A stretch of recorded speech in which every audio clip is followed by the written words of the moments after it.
নমস্কার বন্ধুরা, আজকে আমি বানাচ্ছি চিকেন ফ্রাই। খুব সহজে এটা আপনারা বাড়িতে বানাতে পারবেন, তাহলে ভিডিওটা আপনারা শেষ পর্যন্ত দেখতে থাকুন।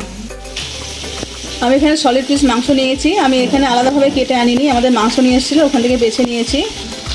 আমি 1 চামচ মতন জিরের গুঁড়ো দিচ্ছি, আপনারা আপনাদের পরিমাণ মতন বুঝে দেবেন। 1 চামচ মতন জিরের গুঁড়ো দিচ্ছি আমি। 1 চামচ মতন লঙ্কার গুঁড়ো দিলাম। স্বাদ মতো নুন দিয়ে দিচ্ছি আমি।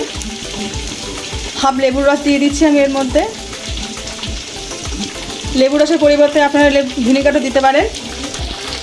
2 চামচ মতন সর্ষের তেল দিয়ে দিচ্ছি এর মধ্যে। এখানে আমি পেঁয়াজ, আদা, রসুন সব একসঙ্গে পেস্ট করে নিয়েছি, পেস্টটা দিয়ে দিচ্ছি এর মধ্যে। ওর মধ্যে আমি কটা কাঁচা লঙ্কা দিয়ে পেস্ট করেছিলাম, লাল লঙ্কা। 2 চামচ মতন টক দই দিয়ে দেবো এর মধ্যে। টক দই মতন গরম মশলা গুঁড়ো দিলাম।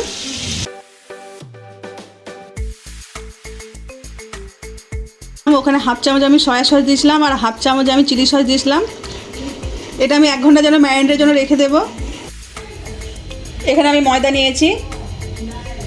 ময়দার মধ্যে কিছু গুঁড়ো মশলা আমি দিয়ে দেবো। প্রথমে দিচ্ছি জিরের গুঁড়ো 1 চামচ মতন, ধনে গুঁড়ো 1 চামচ মতন দিলাম, 1 চামচ মতন গোলমরিচ গুঁড়ো দিলাম, স্বাদ মতো নুন দিয়ে দিচ্ছি, 1 চামচ লঙ্কার গুঁড়ো দিলাম।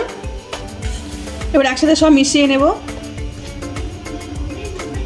করে মাংসটা এবার আমি নিয়ে নিচ্ছি, এই ময়দার মধ্যে দিয়ে দিলাম। ময়দার মধ্যে আমি কোটিং করে নেব, ভালো করে চেপে চেপে করতে হবে। এবারে ঝাড়া মেরে নিলাম, নিয়ে এবার জলের মধ্যে দিলাম।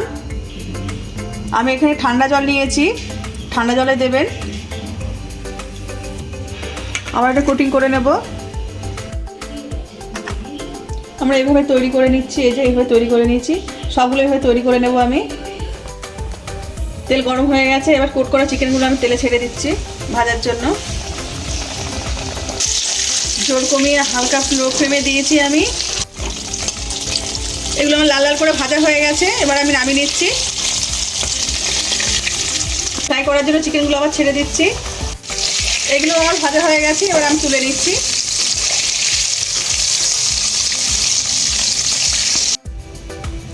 আমাদের চিকেন ফ্রাই একদম রেডি।